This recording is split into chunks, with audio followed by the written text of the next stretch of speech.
Deus Pai de infinita bondade, Jesus amado Mestre, te agradecemos, Senhor, por mais esta oportunidade que estamos tendo de aqui nos encontrarmos, de ampliarmos o nosso entendimento sobre as leis de Deus à luz da doutrina espírita. Que essa reunião transcorra, portanto, em clima de muito aprendizado para todos nós. Obrigada, Senhor. Graças a Deus e que assim seja. E com vocês, Sandro Veras. Deus. Vamos lá. Bom, boa noite. Todo mundo bem? Todo mundo feliz? Como é minha primeira vinda esse ano, eu desejo que todos aí tenham um ano repleto de paz, realizações, muitas lutas e vitórias, né? Que é para isso que a gente está aqui. A gente vai falar de Deus. A princípio, todo mundo já sabe quem é Deus, né? Ou alguém tem alguma dúvida aí? Todo mundo acredita em Deus? Levanta a mão, todo mundo que acredita em Deus. Tem um lá que não levantou, ó. Se todo mundo acredita em Deus, já é um primeiro passo, né? Importante. Mas para a gente falar de Deus e como somos espíritas, todo mundo é espírita aqui? Sim. É? Levanta a mão quem é espírita. Ah, que beleza aí. Muito bom. Para a gente poder abrir um pouco mais aí as nossas relações, né? E iniciar esse bate-papo sobre Deus, é importante que a gente entenda e a gente acredite nos 5 princípios básicos da doutrina espírita. E é bom a gente entender isso, né? Primeiro, a existência de Deus. Isso que eu perguntei se todo mundo acredita em Deus, né? Agora, a gente faz todo o possível para cumprir aquilo que Deus espera da gente? Mesmo acreditando em Deus, sendo espíritas, sabendo de nossas obrigações, a gente faz todo o possível? Quando a gente deita à noite, a gente deita tranquilo com o dever cumprido daquele dia? Podem responder. Às vezes. Muito bom, às vezes. Aí. Agora eu vou fazer uma pergunta a vocês e quero que vocês pensem. E se quiserem falar, podem falar. Tá? É uma pergunta ótima. A primeira parte não é tão boa, mas a segunda é ótima. Se vocês morressem hoje, essa é a parte ruim, e vocês fossem recebidos por Deus, olha só, hein? Olha a pergunta. É meio fantasioso, mas vamos, né? Vamos imaginar, vamos viajar. Morrendo hoje e sendo recebidos por Deus, o que vocês gostariam que Deus falasse para você quando você chegasse lá?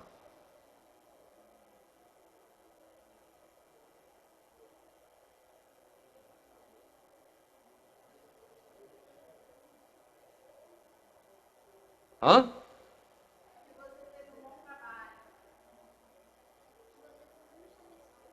Muito bem, gostei. Legal. Alguém queria falar mais alguma coisa? O que você gostaria de ouvir de Deus?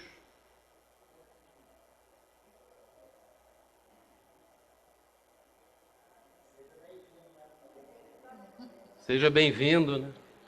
Ivan que falou lá atrás. Pois é. Eu estava ouvindo hoje eu ouvi o Cortella respondendo essa pergunta. Né? O que você gostaria de ouvir de Deus?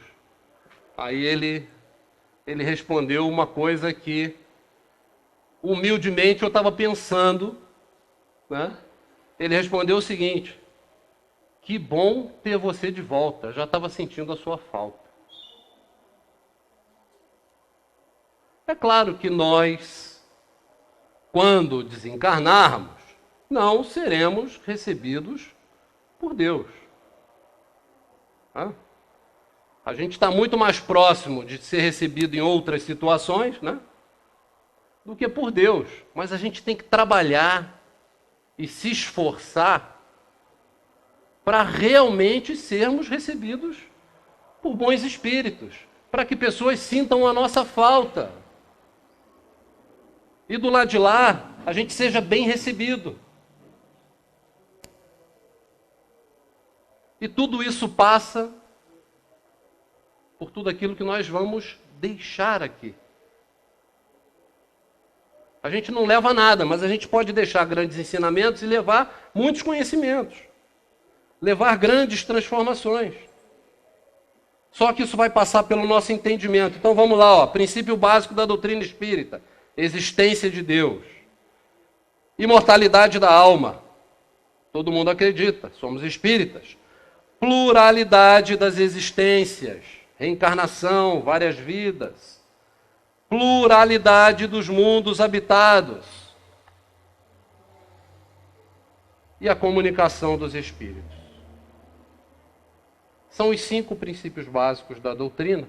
E nós precisamos entender, acreditar, para que a gente possa entender melhor.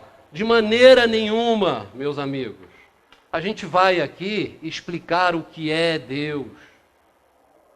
Nós vamos aqui fazer uma definição absolutamente.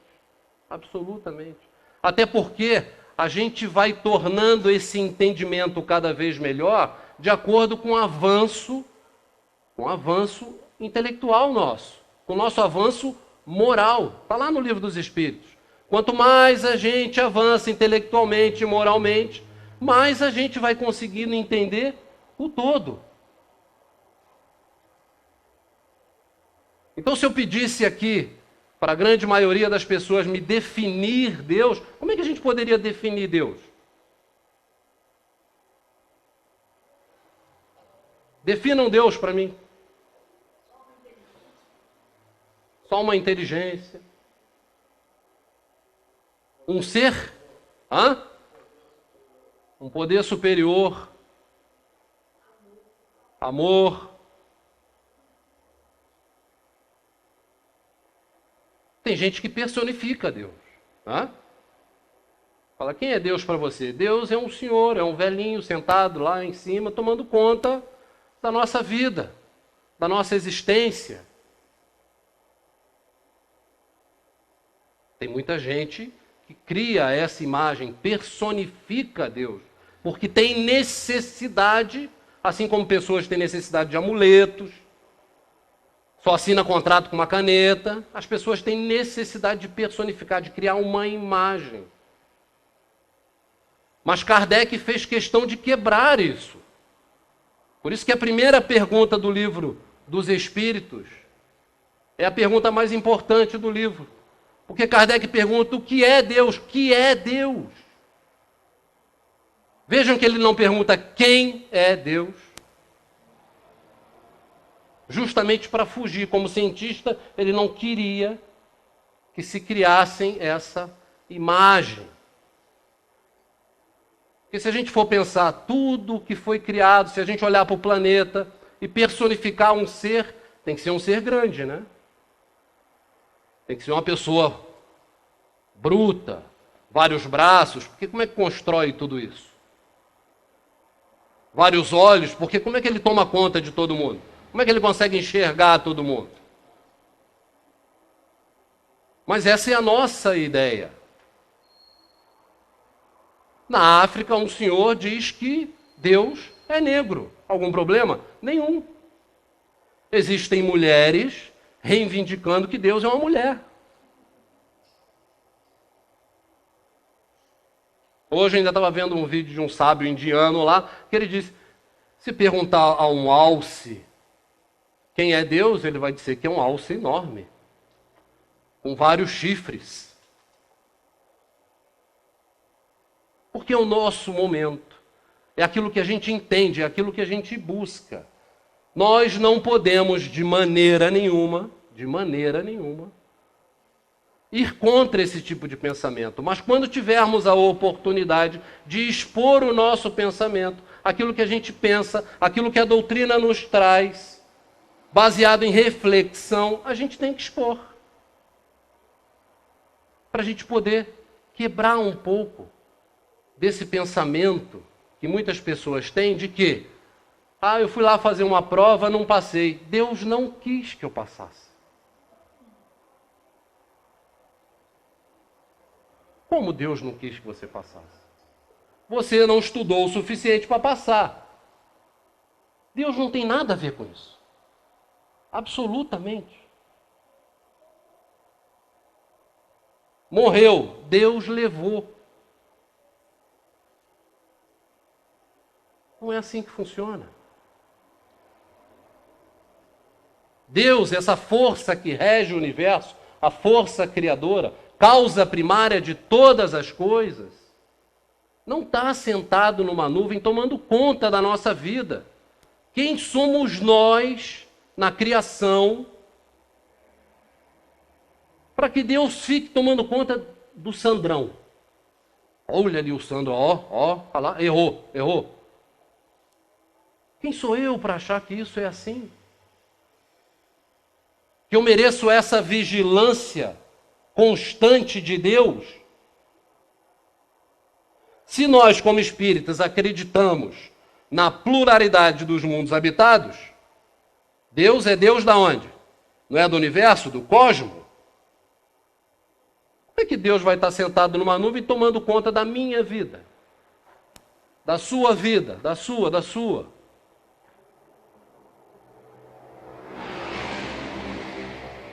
Essa inteligência criadora das leis naturais, criadora de tudo aquilo que nós entendemos, vemos, que ainda é muito pouco diante do que existe, criou as leis que regem tudo isso.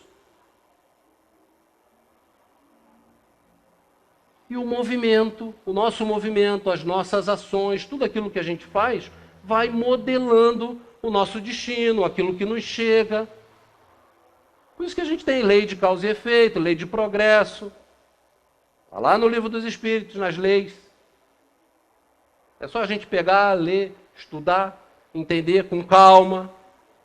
Diversas palestras aqui já foram feitas baseadas nesse tema. Bom, então a gente já sabe que todo mundo aqui acredita em Deus. Que Deus é o Criador de tudo, correto? Todo mundo acredita também? Beleza. Deus pode tudo? Pode ou não? Ele é onipotente. Deus sabe tudo? É onisciente. Deus está em todo lugar? Está? Por que ele está em todo lugar?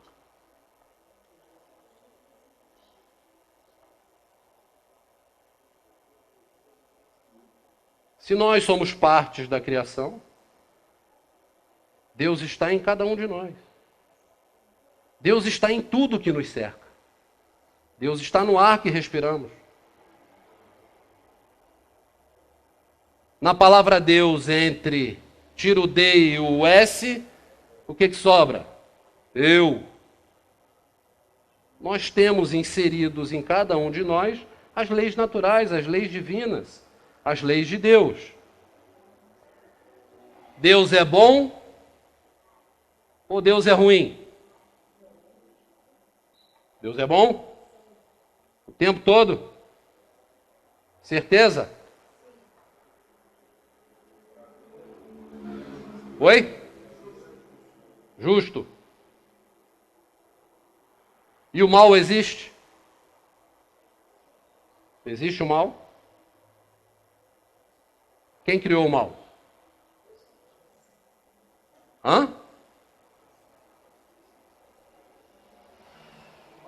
Foi Deus que criou o mal?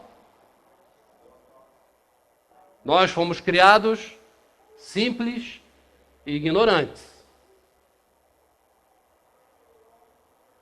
Quem toma a decisão do caminho somos nós, a partir do livre-arbítrio, daquilo que Deus nos permitiu.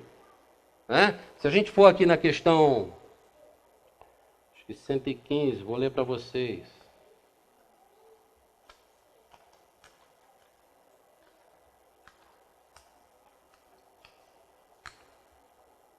Rogério sabe melhor que eu o número das questões ali.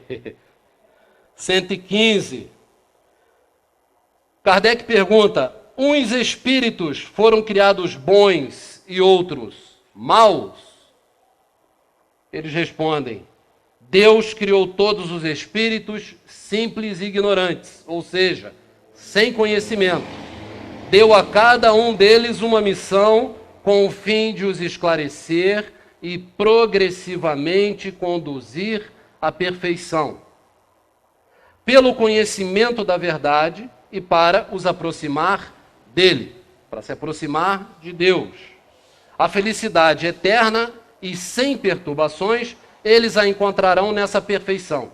Os espíritos adquirem um conhecimento passando pelas provas que Deus lhes impõe. Uns aceitam essas provas com submissão e chegam mais prontamente ao seu destino. Outros não conseguem sofrê-las sem lamentação. E assim permanecem, por sua culpa, distanciados da perfeição e da felicidade prometida. Então, quem se afasta do bem somos nós. Quem cria o mal somos nós. São as nossas decisões. Agora, quem criou os espíritos ruins?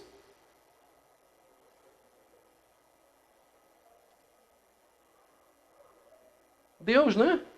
Mas criou eles ruins? Não, está escrito aqui. Foram criados assim como nós.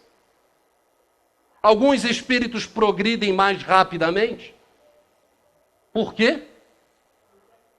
Tomam decisões mais acertadas. Não tomam caminhos mais cheios de curvinhas, problemas. Foram feitos de maneira diferente. Receberam algum tratamento especial de Deus? Absolutamente. Simplesmente através do livre-arbítrio dado por Deus, tomam decisões que se prejudicam. Eu costumo dizer sempre, a gente se sabota. A gente sabe o que deve fazer e muitas vezes a gente não o faz. Nós sabemos o caminho, a trajetória e não pegamos o caminho reto. Temos extrema dificuldade com isso. Na 119, Kardec pergunta: Deus pode livrar os espíritos das provas que devem sofrer para chegar à primeira ordem? Deus pode ajudar para eles irem mais rápido? Se eles tivessem sido criados perfeitos, não teriam merecimento para gozar os benefícios dessa perfeição. Pronto. Está resolvida a questão. Depende de quem chegar ao nosso objetivo, que seja nessa encarnação, que seja na próxima. De Deus ou de nós? Deus é bom e é justo? Sim. Então, na questão primeira do Livro dos Espíritos, que para mim é a questão mais importante, que Kardec pergunta: o que é Deus? O que é Deus? Deus é a inteligência suprema. Suprema por quê? Não existe nada além da inteligência de Deus.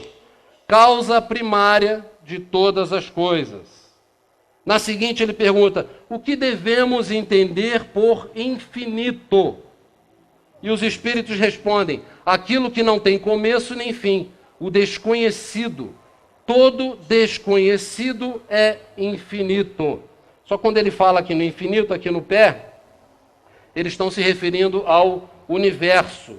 E na questão terceira, Kardec pergunta então, para dar mais uma cutucada: poderíamos dizer que Deus é o infinito? Entenderam a relação que Kardec tenta fazer? E aí os espíritos respondem: definição incompleta, pobreza de linguagem dos homens, insuficiente para definir as coisas que estão além da sua inteligência, ou seja, da nossa inteligência. A gente ainda não tem essa capacidade de entender Deus completamente. Se a gente for tentar definir Deus, a gente vai usar os atributos de Deus que tem no Livro dos Espíritos,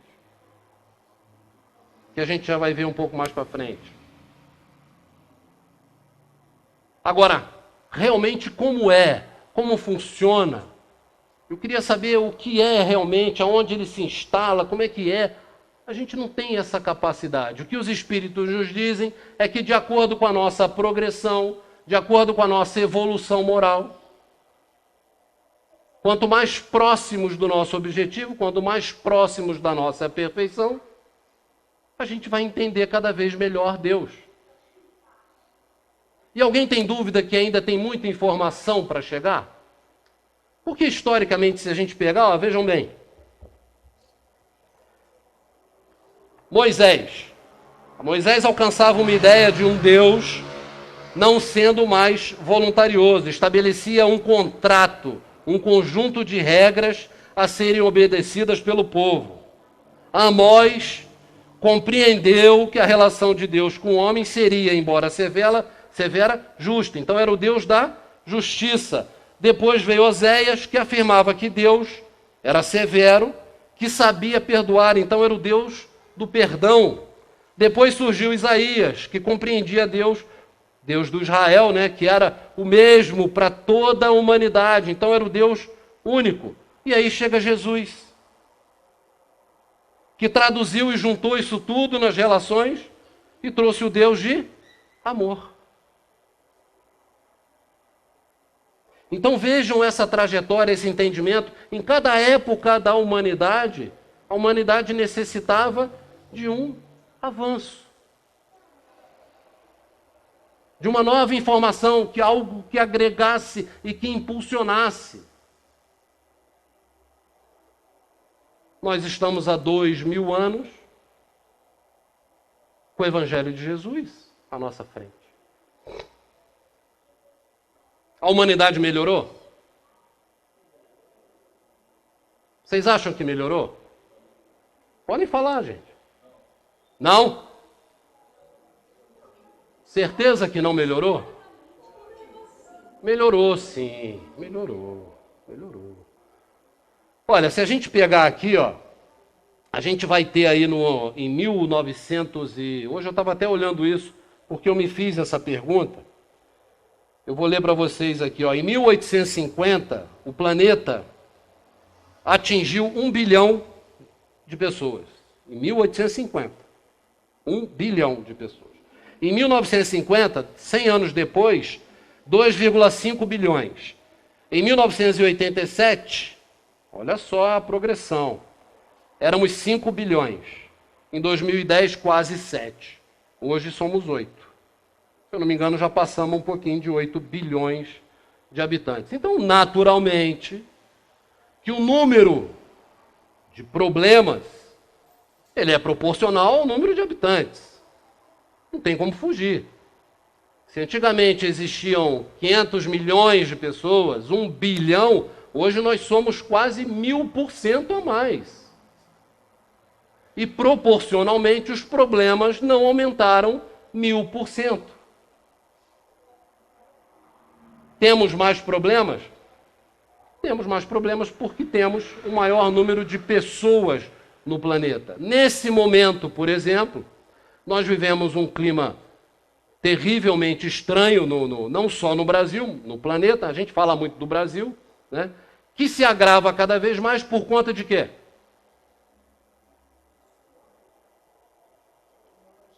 Tecnologia.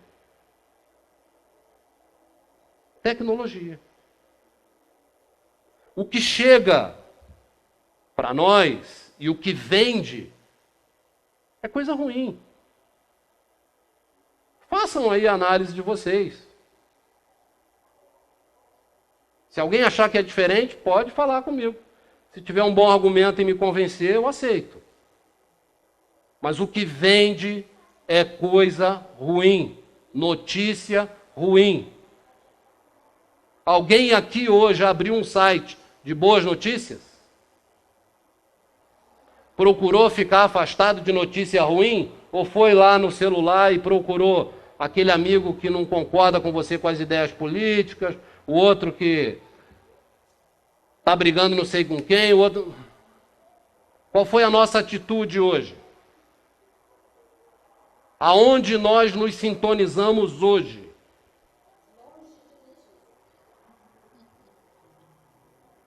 Uma ali longe de notícia. E o resto? Todo mundo no Zap Zap, no Facebook, Instagram. Porque a gente consome aquilo que vem demais, porque é aquilo que eles empurram para a gente. Aquilo que você mais visualiza, aquilo que você mais busca quando você abre o Facebook, ou o Instagram, ou o Google, é o que vai aparecer para você.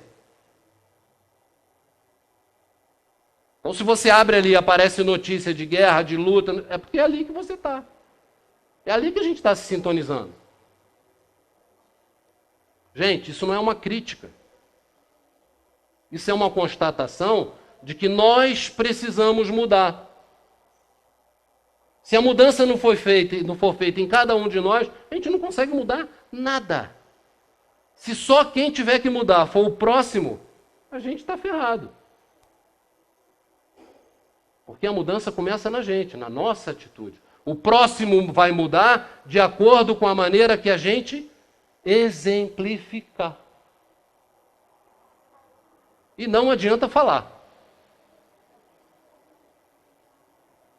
A palestra é ótima, a gente traz reflexões, mas se a gente não sair daqui e modificar, não colocar em prática uma vírgula daquilo que foi dito, não muda nada na nossa existência.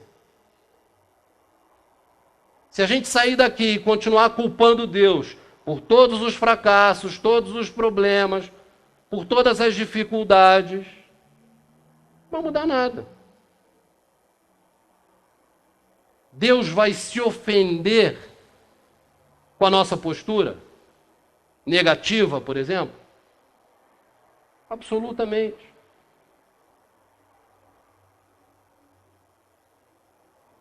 No meio espírita a gente costuma falar muito, isso é uma coisa também que eu estava buscando refletir, vou tentar passar para vocês. A gente costuma dizer, como é que a gente vai conseguir ser feliz em um meio em que existem tantas pessoas infelizes e sofrendo? Como é que a gente consegue ser feliz olhando para o lado e vendo que existem pessoas que têm fome, que têm dificuldade em pagar as contas, que têm doenças que dificultam locomoção, que dificultam a convivência? Como é que a gente consegue ser feliz dessa maneira? Vocês encontram dificuldade nesse sentido? Ou vocês não ligam para isso? Vocês conseguem assistir, conseguem ver e conseguem seguir a vida normalmente? Todo mundo tem um pouco de dificuldade, né? Isso abala um pouco a nossa estrutura. E muitas vezes a gente questiona quem? Deus. Muitas vezes a gente questiona Deus. Será isso justo? Uma criancinha, às vezes com 2, 3 anos, com câncer, uma doença gravíssima, em cima de uma cama. A gente para e vê aquela situação, aquilo para a gente é injusto algumas vezes. E olha que nós somos espíritas, acreditamos em Deus, acreditamos na reencarnação, acreditamos em vida em outros planetas, na sobrevivência da alma.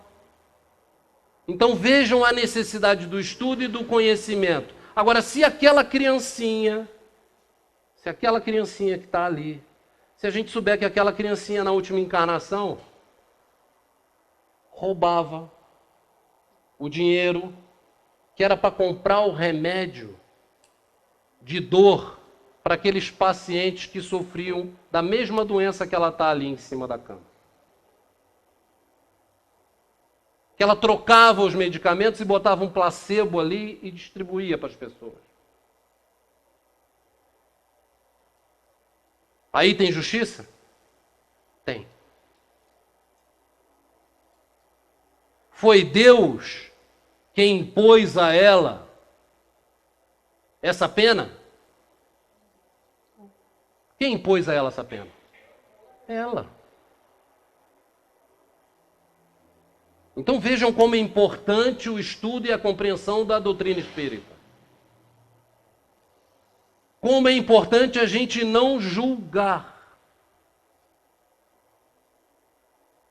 Ontem eu estive com um companheiro que pensa de maneira diferente de mim, a gente deu uma carona e tal, batendo um papo.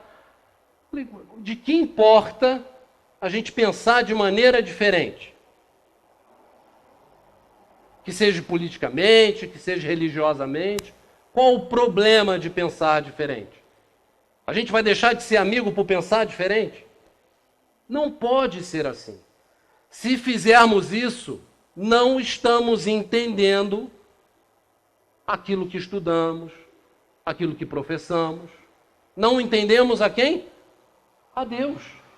A força que rege o universo, a força criadora de tudo isso.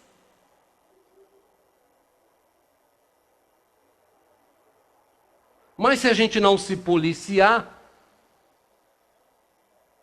a gente erra o tempo todo.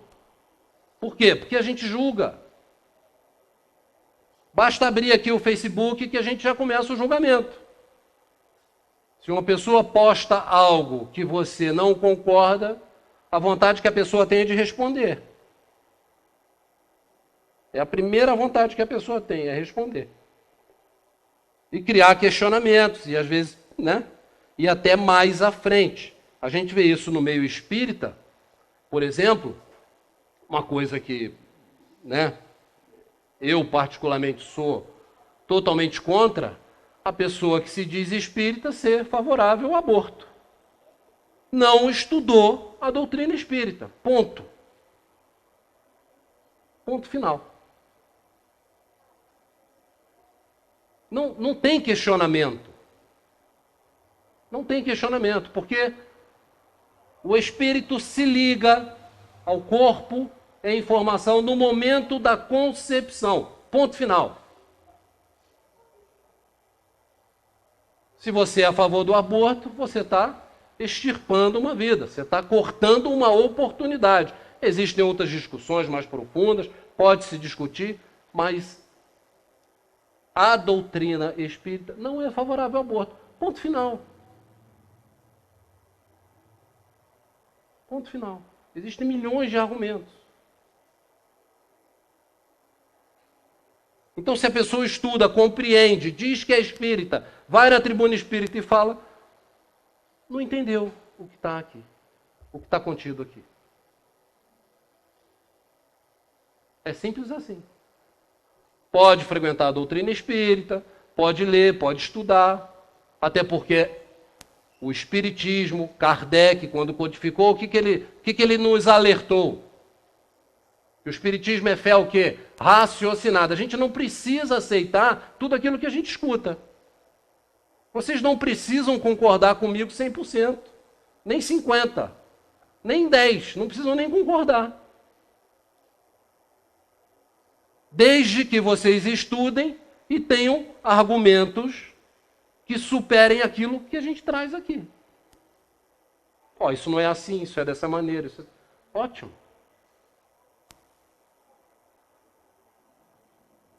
Agora, estudando e compreendendo a doutrina espírita, a gente consegue entender que Deus é justo, é bom, é onipotente, é onipresente. Que cada um de nós sofre de acordo com aquilo que a gente faz. Não precisamos culpar a ninguém. Deus quer sempre que a gente vença. É igual um jogo de futebol. Está lá no vestiário A, o time A, rezando para quem? Para Deus. Para quê? Para ganhar o jogo. E o time B? Reza também. Para quê? Para ganhar o jogo. E aí? Deus vai interferir no jogo? Claro que não, gente. É claro que se o jogador está sintonizado com boas energias, com bons pensamentos, é um bom atleta, é lógico que ele vai conseguir um desempenho melhor, mas Deus não vai interferir naquele momento. O ser humano que se dedica mais, ele avança mais. Ponto final, em todos os setores.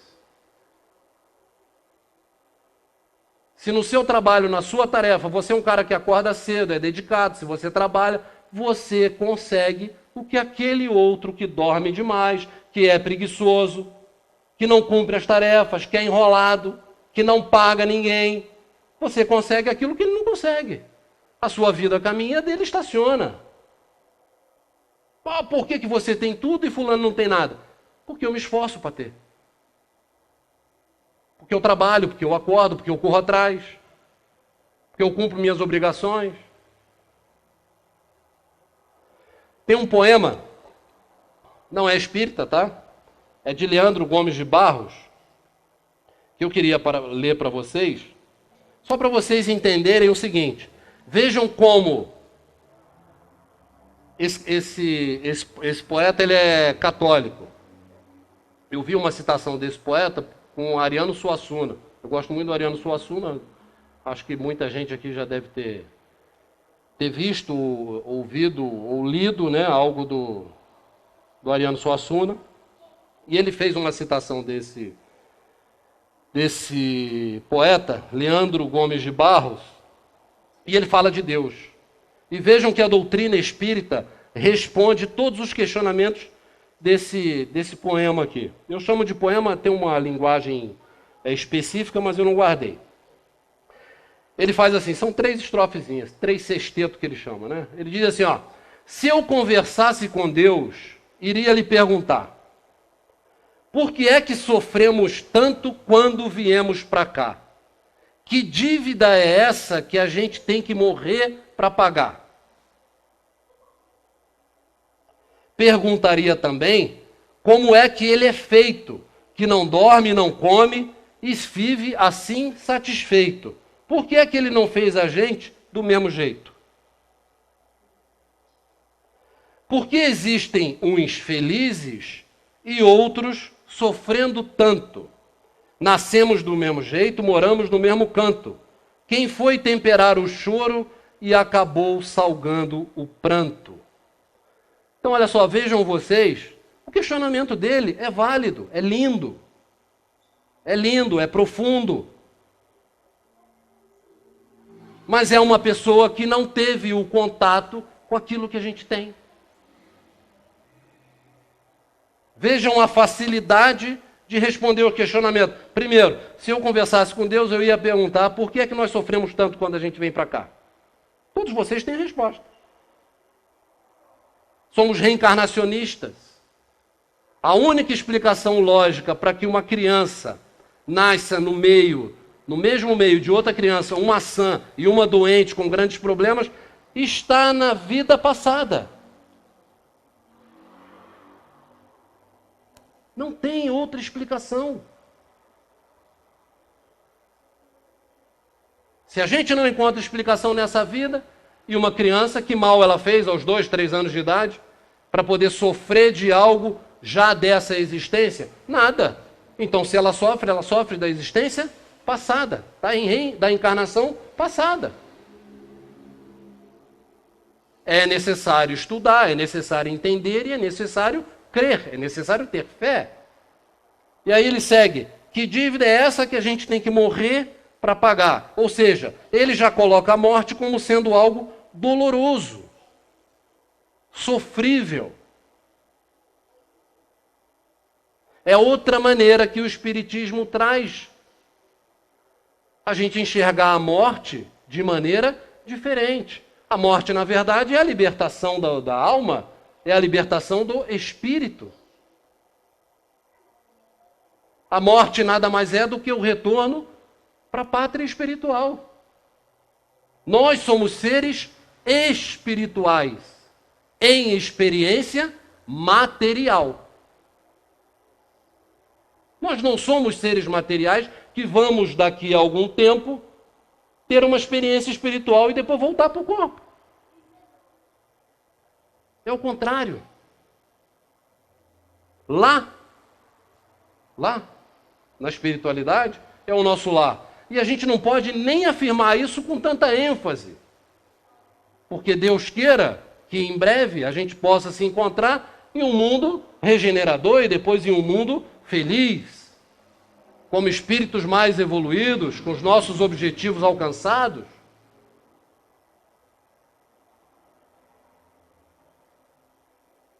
Então vejam que o Espiritismo responde às questões. E ele ainda coloca, no final, né, ele coloca que o choro, né, que ele foi temperar o choro e acabou salgando o pranto, quer dizer, tristeza demais, né? E ele diz, como é que ele é feito? Não dorme, não come e vive satisfeito. Por que ele não me fez assim do mesmo jeito? Não precisar comer, não precisar dormir, não precisa... Vai chegar um momento que a gente vai ser assim? Vai. Sabemos quando? Não. Mas a doutrina espírita nos encaminha e nos mostra que com a nossa evolução, quanto mais evoluídos, quanto mais sintonizados estivermos, moralmente, a gente vai conseguir atingir outros padrões vibratórios. A gente não vai precisar do que a gente precisa aqui. Agora vejam aqui, vou terminar aquela questão que eu comecei. A gente não consegue ser feliz vendo o próximo sofrendo, correto? A gente tem essa dificuldade, isso nos afeta ainda demais. Agora uma questão. Como pode espíritos mais evoluídos, em mundos ditosos, felizes, viverem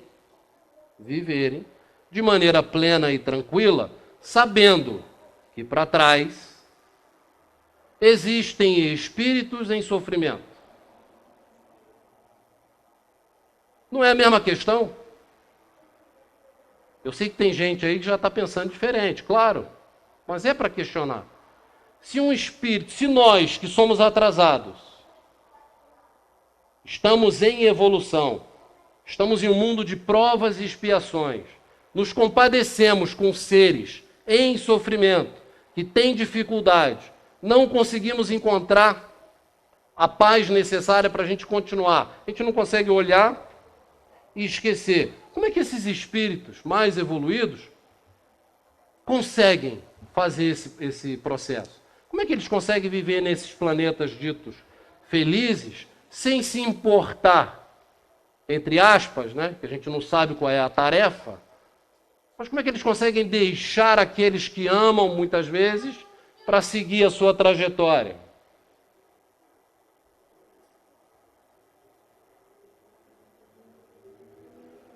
Isso acontece?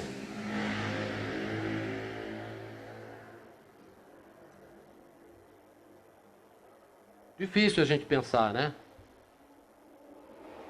Mas é porque eles têm um entendimento totalmente diferente e já passaram por isso. A evolução deles permite olhar e saber que é como um médico. Num hospital, muitas vezes a gente não acha um médico frio quando ele vai tratar do paciente. Às vezes a gente leva o nosso filho lá em desespero e o médico olha e fala, não, isso não é nada, fica tranquilo. Meu garoto, a primeira crise de asma do meu filho foi com 20 dias de nascido. 20 dias ele teve a primeira crise de asma. Bronquiolite, né? Chamava, tá. Mas toda encatarrada. Então você leva no médico, você está desesperado, você acha que teu filho vai morrer. E o médico olha aqui e fala, pai, fica tranquilo. Não é nada isso aí. Como não é nada? Né? Tá doido?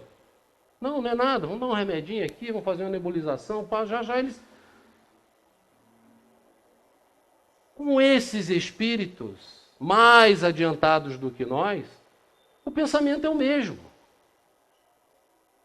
É um sofrimento, é uma dor? É, mas é passageiro, vai melhorar. Isso é necessário. Por quê? Porque eles já passaram, já superaram, já estiveram no nosso lugar mais avançado, mais para trás. Então a visão do fato é diferente. Assim como nós. Um problema que hoje nos afeta, mas que nós já superamos, e que hoje a gente sabe que a gente passa por ele. A gente encara com naturalidade. O que é isso? Experiência, aprendizado. Por isso é que a gente tem que ter esse entendimento completo da doutrina. Por isso que a gente tem que estudar, buscar estudar e conhecer mais profundamente. Pelo menos o básico da doutrina. A gente não precisa se aprofundar, buscar estudar a Gênese, buscar estudar a mediunidade. Vamos buscar entender as leis morais, a nossa necessidade de melhorar, fazer o bem ao próximo, entender realmente a criação, entender Deus. Entender que essa força maior que rege o universo, ela só trabalha a nosso favor. É justa, é boa o tempo todo, como disse a Nossa Senhora aqui. Isso não passa por fanatismo. Eu sempre digo isso e repito. Quando a gente tiver a oportunidade, alguém se interessar e alguém perguntar, e a gente tiver a oportunidade de falar e expor a nossa opinião, o nosso entendimento, a gente tem que expor. Quando a pessoa fala comigo, Deus não quis, é assim mesmo, porque Deus não quer, eu falo na hora. Eu falo, Deus não tem nada a ver com isso aí. Você está confundindo. Deus quer que você vença, quer que você caminhe, quer que você progrida, entendeu? Deus quer o melhor para você. Se você não conseguiu, algo você fez no caminho, é culpa sua, não é culpa de ninguém. É culpa sua. Nós erramos na trajetória. E se a gente recebe algo no caminho, se alguém atrapalha a nossa caminhada, é porque com certeza nós já cruzamos o caminho dessa pessoa. Algo foi feito em algum momento que nós precisamos nos reconciliar, de um reencontro, culpa nossa também.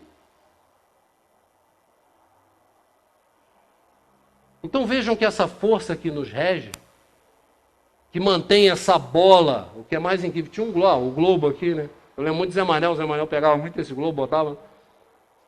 Como é que essa coisa flutua, sem nenhum apoio? Como é que alguém consegue dizer que isso é obra do acaso? Que toda a criação é obra do acaso? Kardec se preocupou tanto que ele colocou aqui provas da existência de Deus. Onde podemos encontrar a prova da existência de Deus? Vocês sabem onde a gente pode encontrar? A espiritualidade nos responde. Num axioma que aplicais à vossa ciência. Não há efeito sem causa. Procurai a causa de tudo o que há na obra do homem e vossa razão vos responderá. Vocês acham esse objeto aqui espetacular, não acham? Eu acho. Fantástico. Quem fez isso aqui é inteligente? Muito, né? Muito. Muito inteligente. Para mim é um gênio o cara que fez isso aqui. O cara postar uma foto lá no Japão, mandar para mim em 3 segundos, ele está aqui no celular e eu poder ver, isso é fantástico. Quando saiu o celular, eu morava em Niterói, trabalhava em Niterói, fazia faculdade ainda, saiu o celular, eu tinha feito uma inscrição, não lembro se era Telemar, não sei como é que era, vinha uma carta, tem muitos aí, a maioria deve lembrar, né? Você recebia uma carta, Telege, né? Você recebia uma carta, aí você tinha que ir para habilitar, depois ia pegar o telefone, e quando eu peguei aquele tijolo que eu abri, que eu falei, cara, isso aqui você liga e fala com a pessoa, fantástico aquilo, cara. Olha hoje, você clica aqui, eu ligo, falo em vídeo com o Sueli, com o Ângela, com minha mãe, com o Rogério, com o Roberto, qualquer pessoa. Veja o que a pessoa está fazendo lá do outro lado. Fantástico isso aqui. Foi obra do acaso? Então o ser que criou isso aqui, que tem essa inteligência, para criar algo assim,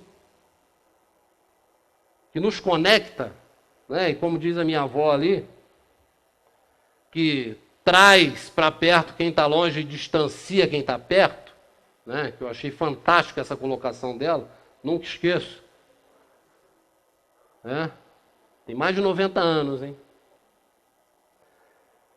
Você vê, aproxima quem está longe e distancia quem está perto. Né? É o que o celular está fazendo, porque a gente não está sabendo lidar com a tecnologia. Mas a pessoa, o homem, o ser que criou isso aqui, foi criado ao acaso. Olha o nosso corpo. A nossa forma de agir, de pensar, o nosso livre-arbítrio, diferenciar o bem do mal, o certo do errado. Como é que alguém pode imaginar que tudo isso é obra do acaso? Uma flor, uma semente desse tamanho, você planta, 10, 15, 20 anos, vira uma árvore.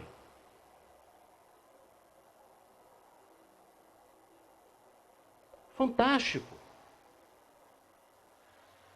Fantástico. Então achar que isso é obra do acaso,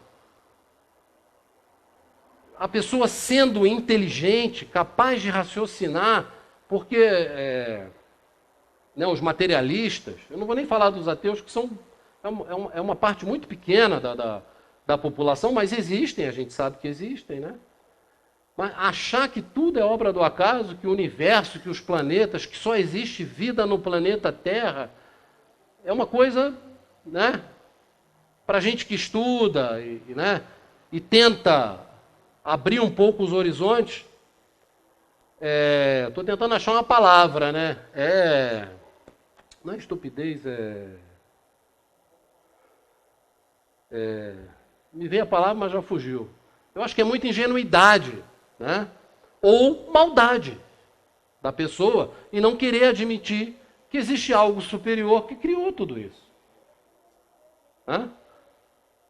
Porque é muito difícil a gente achar que tudo o que aconteceu, né, toda a criação, se a gente olha uma flor, uma planta, os insetos, os animais, como procriam, aonde vivem, as estações do ano, o homem inventou o relógio, mas e o tempo?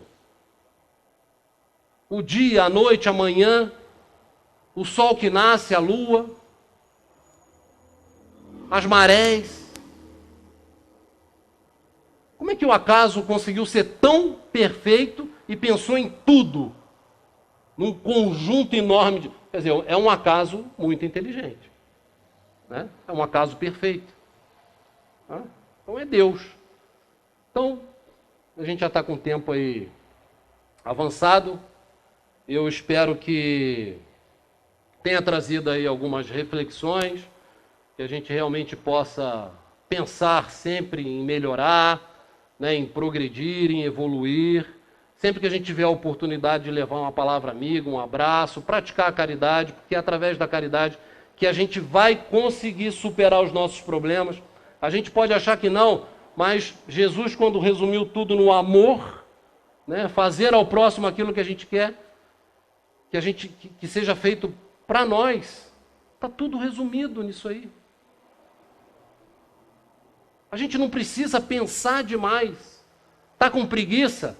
Faça ao próximo aquilo que você gostaria que fosse feito a você. Pronto. Nunca erraremos. Jamais. Podem ter certeza disso. Porque a gente não faria mal a gente. Então, se a gente tiver com preguiça, para pensar, é só fazer aquilo que a gente gostaria que fosse feito para a gente. Muita paz a todos. Até o mês que vem.